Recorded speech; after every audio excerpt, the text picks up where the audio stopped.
ओम शांति। आज 1 जून 2026 की मुरली के महावाक्य सुनेंगे। आज बाबा ने सुनाया, मीठे बच्चे, बाप की श्रीमत है, इस पुरानी दुनिया से अपना मुख मोड़ लो। जीवन मुक्ति के लिए तुम दैवीय मैनर्स धारण करो। प्रश्न है, कौन से मैनर्स बाप के सिवाय कोई भी सिखला नहीं सकता? उत्तर है, पवित्र बनना और बनाना, यह है सबसे बड़ा दैवीय मैनर्स। तुम घर गृहस्थ में रहते पवित्र रहो। यह शिक्षा एक बाप ही देते हैं, दूसरा कोई दे नहीं सकता। तुम बच्चों का बेहद का संन्यास है। तुम इस पुरानी दुनिया को ही बुद्धि से भूलते हो। तुम जानते हो, पवित्रता की धारणा से बाकी सब मैनर्स स्वतः आ जाते हैं। गीत है, आज अंधेरे में हैं हम इंसान। ओम शांति।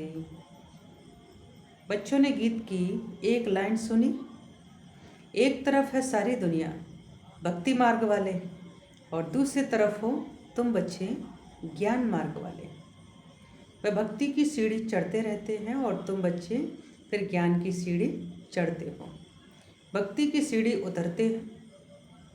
बच्चे जानते हैं आधा कल्प से भक्ति की सीढ़ी चढ़नी होती है। भक्ति भी पहले अव्यभिचारी होती है, पीछे व्यभिचारी बनती है। बिल्कुल ही अंधश्रद्धा में आ जाते हैं, कुछ भी नहीं समझते। गाते भी हैं, हम अंधेरे में हैं, सतगुरु बिगर घोर अंधेरा। गुरु तो यहाँ बहुत हैं।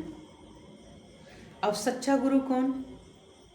साधु संत महात्मा भगत आते सब साधना करते हैं अथवा याद करते हैं, शास्त्र वेद उपनिषद आदि पढ़ते हैं, फिर भी कहते हैं भगवान जब आए तभी आकर हमारी सदगति करे। सदगति दाता को ही पतित पावन कहा जाता है। अभी तुम बच्चे घोर अंधेरे में नहीं हो, तुम ज्ञान की रोशनी में आए हो।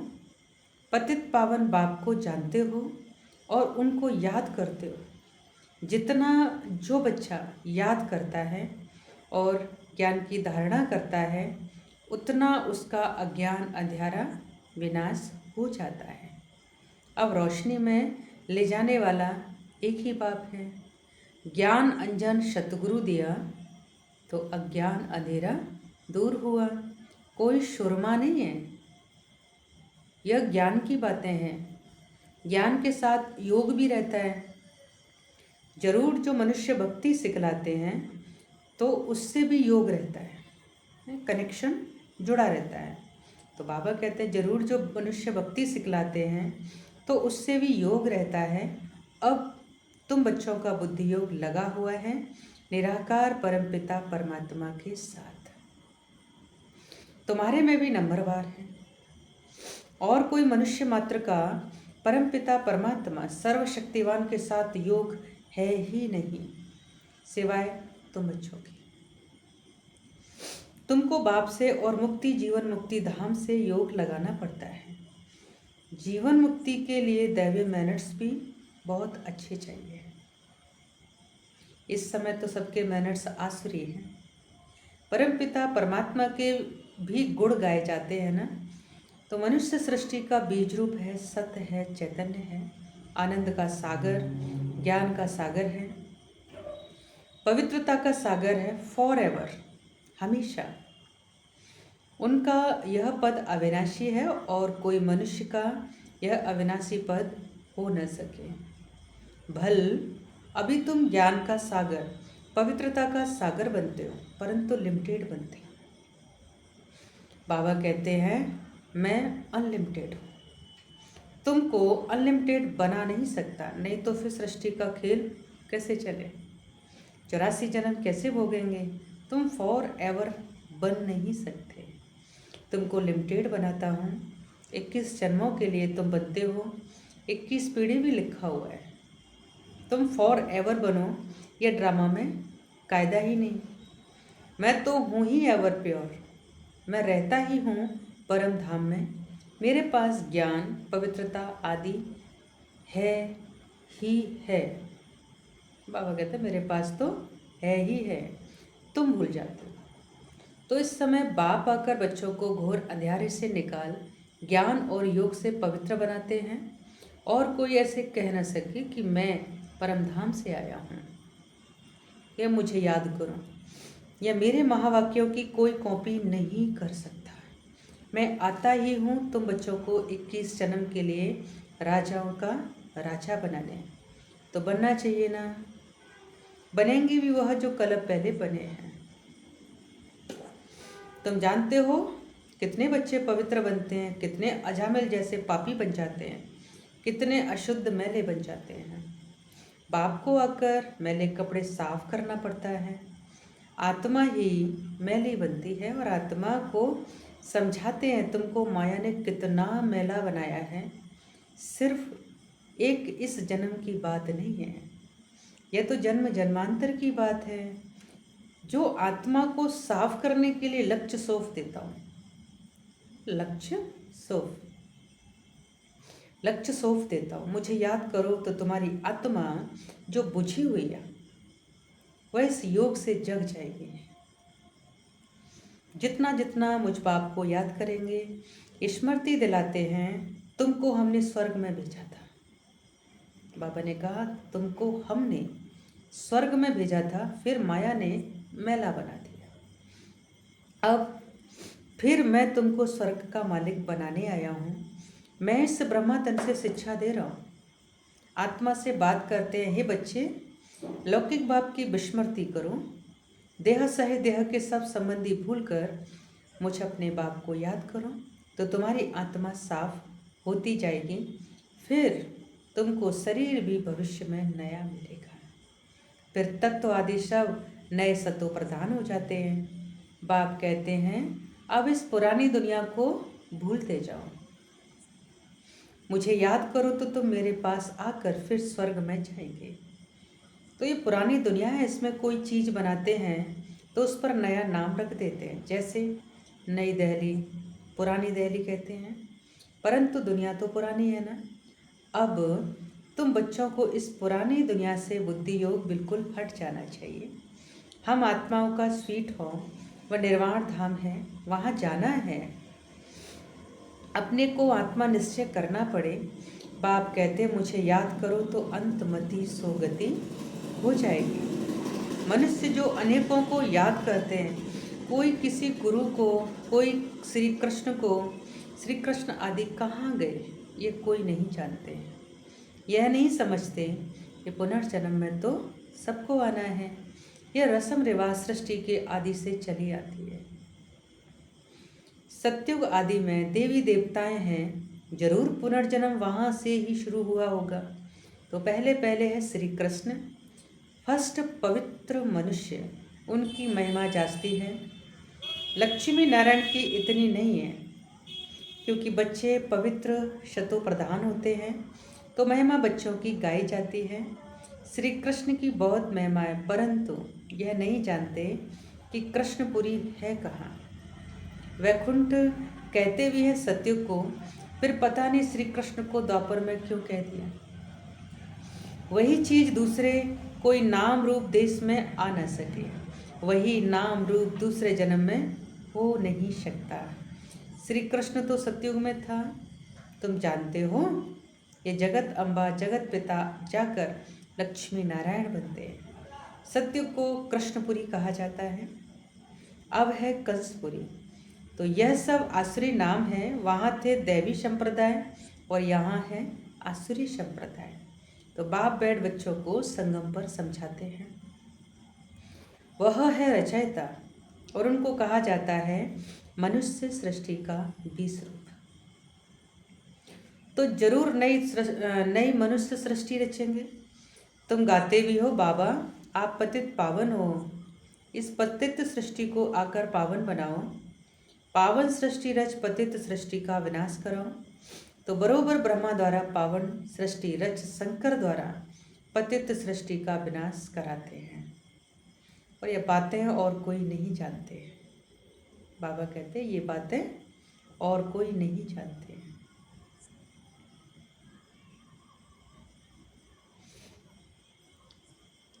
अभी तुम बच्चे बाप के साथ योग लगाते हो, तुम देखते हो बाबा मैले कपड़ों को सटका लगाते हैं।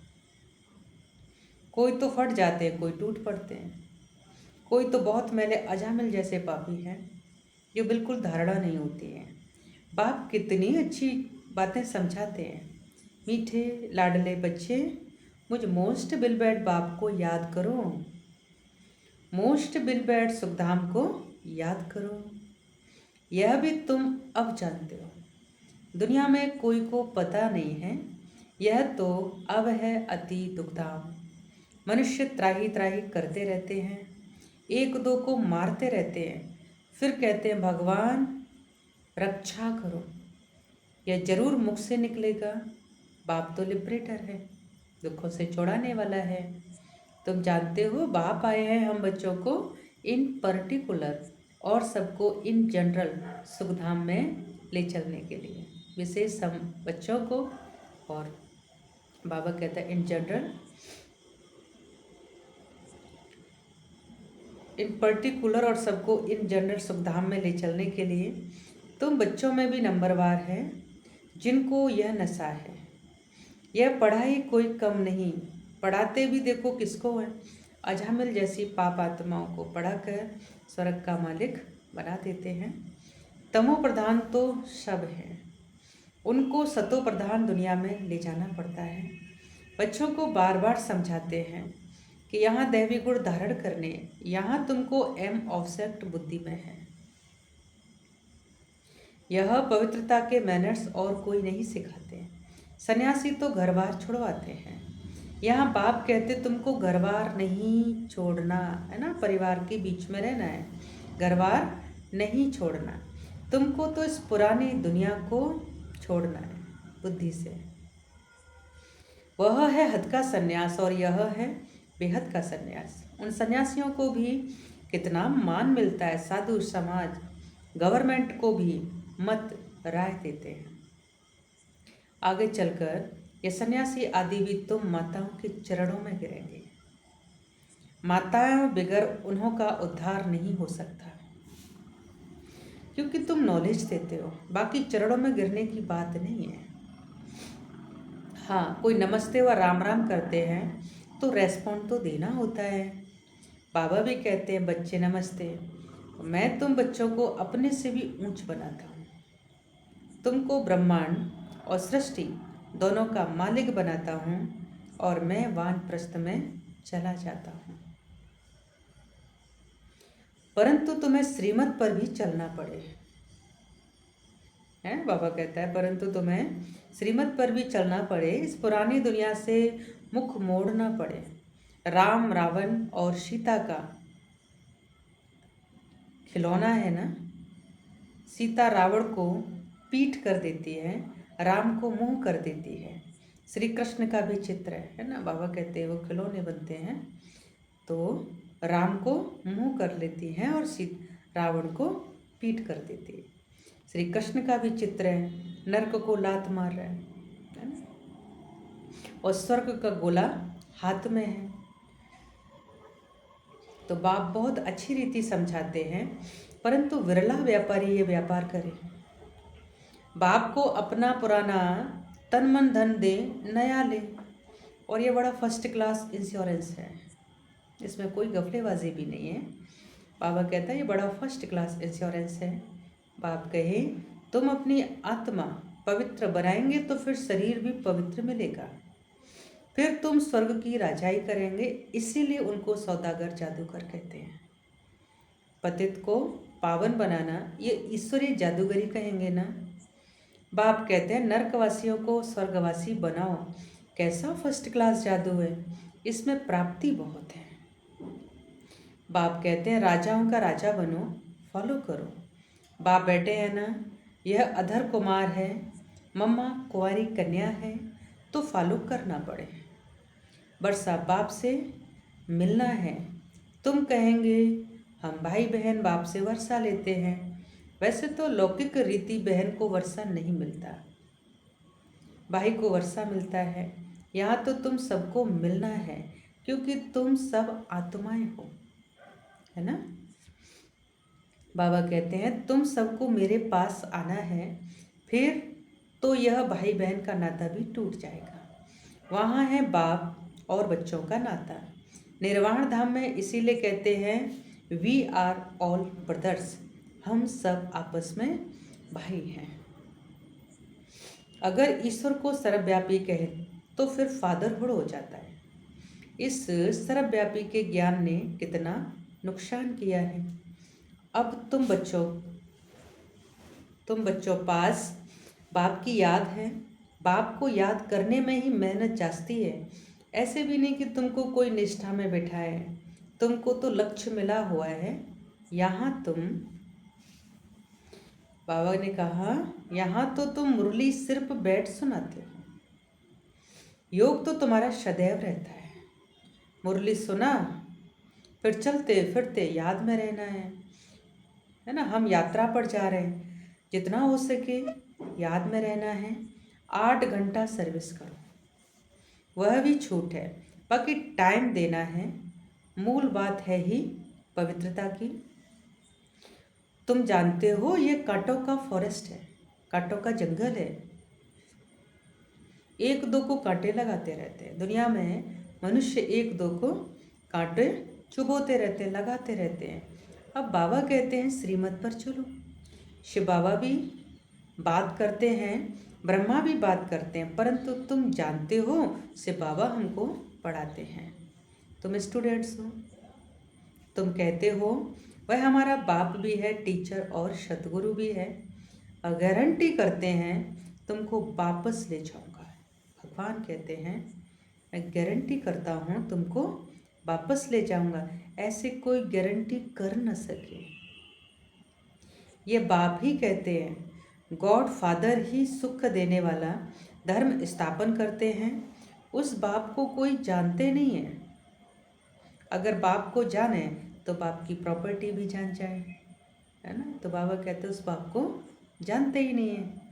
अच्छा, मीठे मीठे सिकिलदे बच्चों प्रति माता पिता बाप दादा का याद प्यार और गुड मॉर्निंग। रूहानी बाप की रूहानी बच्चों को नमस्ते। हम रूहानी बच्चों की रूहानी बाप दादा को याद प्यार और गुड मॉर्निंग। नमस्ते नमस्ते नमस्ते। शुक्रिया बाबा, शुक्रिया। धारणा के लिए मुख्य सार है, एम ऑब्जेक्ट को सदा सामने रख, दैवी गुण धारण करने हैं, शतो प्रधान दुनिया में चलने के लिए पवित्रता के मैनर्स अपनाने हैं, बुद्धि से बेहद का संन्यास करना है। मोस्ट बिलबैड बाप को और अपने सुखधाम को याद करना है। इस दुखधाम से बुद्धि का योग निकाल देना है। ठीक है, वरदान है, सर्व के गुण देखने व संतुष्ट करने की उत्कंठा द्वारा सदा एक रस उत्साह में रहने वाले गुण मूर्त भव। सदा एक रस उमंग उत्साह में रहने के लिए जो भी संबंध में आते हैं उन्हें संतुष्ट करने की उत्कंठा हो। जिसको भी देखो उससे हर समय गुण उठाते रहो। सर्व के गुणों का बल मिलने से उत्साह सदा काल के लिए रहेगा। उत्साह कम तब होता है जब औरों के भिन्न भिन्न स्वरूप, भिन्न भिन्न बातें देखते सुनते हो। लेकिन गुण देखने की उत्कंठा हो तो एक रस उत्साह रहेगा और सर्व के गुण देखने से स्वयं भी गुण मूर्त बन जाएंगे। श्लोगन है, बेहद के वैराग्य वृत्ति का फाउंडेशन मजबूत हो तो सेकंड में अशरीरी बनना सहज है। अव्यक्त इशारे हैं, सदा हर्षित रहने के लिए अपनी नेचर को सरल बनाओ, सहनशील बनाओ। अपने इस चेहरे को सदैव हर्षित बनाना ये संगम युग की सबसे बड़ी गिफ्ट है। चेहरे पर कभी भी कोई परेशानी की रेखा ना हो, जैसे संपूर्ण चंद्रमा कितना सुंदर लगता है, वैसे अपना चेहरा सदैव हर्षित रहे। चेहरा ऐसा चमकता हुआ हो जो और भी आपके चेहरे में अपना रूप देख सके। इसके लिए अपनी नेचर को सरल बनाओ, सहनशील बनो। अच्छा, ओम शांति।